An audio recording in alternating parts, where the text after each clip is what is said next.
નમસ્કાર વિદ્યાર્થી મિત્રો, શ્રીમતી આર એ કળથિયા વિદ્યાભવન બોટાદ યુટ્યુબ ચેનલમાં હું પરેશ ચૌહાણ આપ સર્વે ધોરણ 11 કોમર્સના વિદ્યાર્થીઓનું હાર્દિક સ્વાગત કરું છું।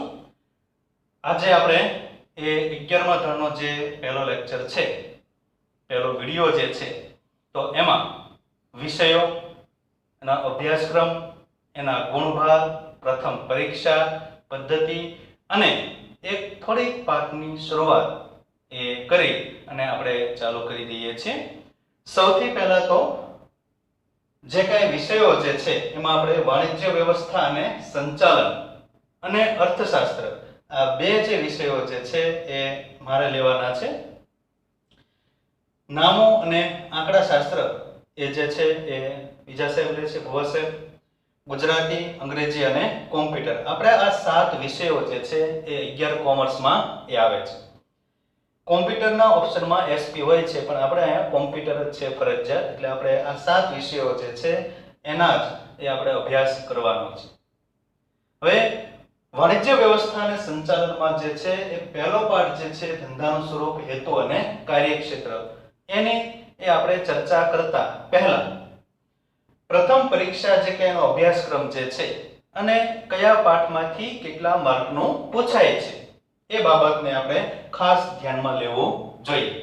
તો એના માટે જે છે એ પાઠ પહેલો, એમાંથી આપણને પરીક્ષામાં 12 માર્કનું પૂછાય છે। યાદ રાખજો વિદ્યાર્થીઓ, પ્રથમ પરીક્ષામાં પહેલા પાઠમાંથી 12 માર્કનું પૂછાય છે।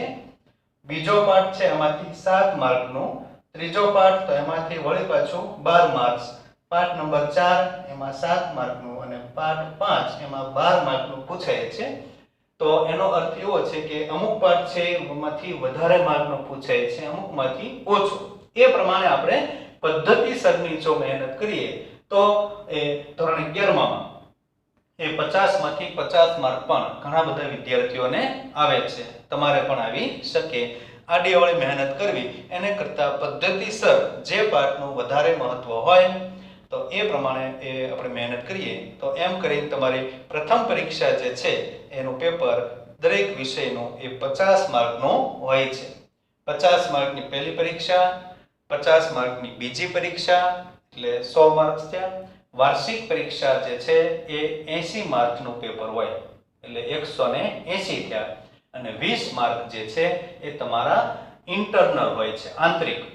તો એમ કરી અને કુલ 200 એ માર્ક થયા। 200 ના અડધા કન્વર્ટ, ટકાવારી હંમેશા 100 માં નીકળે, કન્વર્ટ કરીએ એટલે 200 ના અડધા 100। તો જે વિષયમાં કોઈ એક વિષયમાં તમારા માર્ક પહેલી પરીક્ષામાં, બીજીમાં, વાર્ષિકમાં ને ઇન્ટરનલ એ બધા આવ્યા, એનો સરવાળો કરી અને એને ભાગ્યા 2 કરો ત્યારે કોઈ પણ એક વિષયમાં તમારા એટલા માર્ક વાર્ષિક પરીક્ષામાં આવ્યા એવી બાબત આપણને જાણવા મળશે। હવે જે છે એ વિષયોની પરીક્ષા પદ્ધતિના અભ્યાસક્રમની વાત આપણે કરી। હવે જે છે એ આપણે પાઠની શરૂઆતમાં એક મુદ્દો જોઈએ, ધંધાનું સ્વરૂપ, હેતુ અને કાર્યક્ષેત્રમાં। તો આ પાઠમાંથી આપણને પરીક્ષાની દ્રષ્ટિએ બહુ મહત્વનું જે કંઈ હોય છે, બરાબર, તો એમાં એની શરૂઆતથી જ એ આપણે જોઈએ તો આર્થિક પ્રવૃત્તિ અને બિન આર્થિક પ્રવૃત્તિ। વિશ્વમાં જોઈએ આખો તો વ્યાપાર વાણિજ્ય શબ્દ જે છે એનાથી આપણે અજાણ છીએ નહીં। ઘણા બધા વ્યક્તિઓ એવા હોય છે કે જે કંઈક કામ કરે છે એના બદલામાં એને વળતર મળે। સમાજમાં ઘણા બધા એવા વ્યક્તિ પણ આપણને જોવા મળે છે કે જે કંઈ કામ કરે એના બદલામાં એને વળતરની અપેક્ષા હોતી નથી, એનો હેતુ સેવાનો હોય છે। તો એવા બધા વ્યક્તિઓ જે છે એના આપણે એ અભ્યાસની સરળતા માટે આર્થિક અને બિન આર્થિક પ્રવૃત્તિનો અર્થ એ આપણે જાણીએ। આર્થિક પ્રવૃત્તિના પ્રકારો અને એ પ્રકારો જે છે એના લક્ષણો, એ બધું આગળ જે કાંઈ છે એ પરીક્ષામાં આપણને પૂછાય એ બાબત છે। સૌથી પહેલા આજના એ આપણે આ પાઠના ટોપિકમાં શરૂઆતથી એ આપણે આર્થિક પ્રવૃત્તિ અને બિન આર્થિક પ્રવૃત્તિ જે છે કે જે આપણી પરીક્ષાની દ્રષ્ટિએ મહત્વની છે એ આપણે અત્યારે જોઈએ।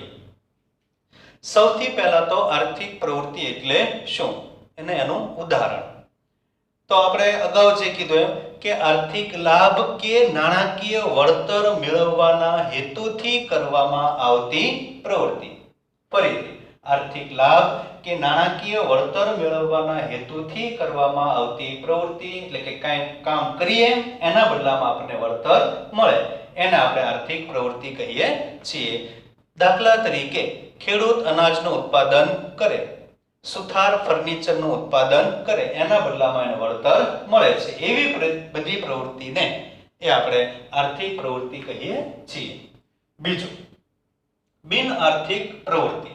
બિન આર્થિક પ્રવૃત્તિ જે છે તેનો હેતુ નાણાકીય વળતર કે આર્થિક ઉપાર્જનનો હોતો નથી. તો એનો હેતુ શું હોય છે?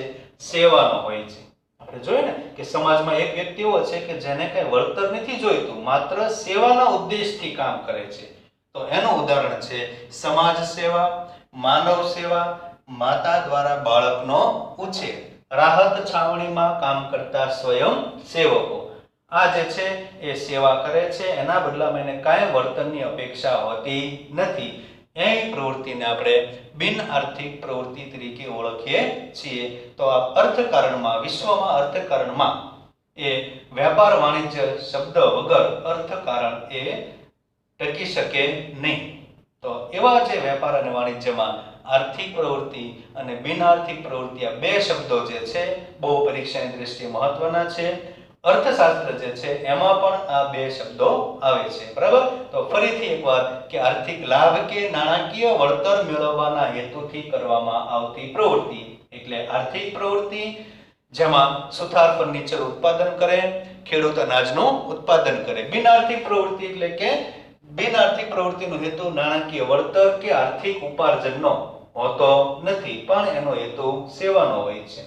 દાખલા તરીકે સમાજ સેવા, માનવ સેવા, માતા દ્વારા બાળકનો ઉછેર અથવા તો રાહત છાવણીમાં કામ કરતા સ્વયં સેવકો.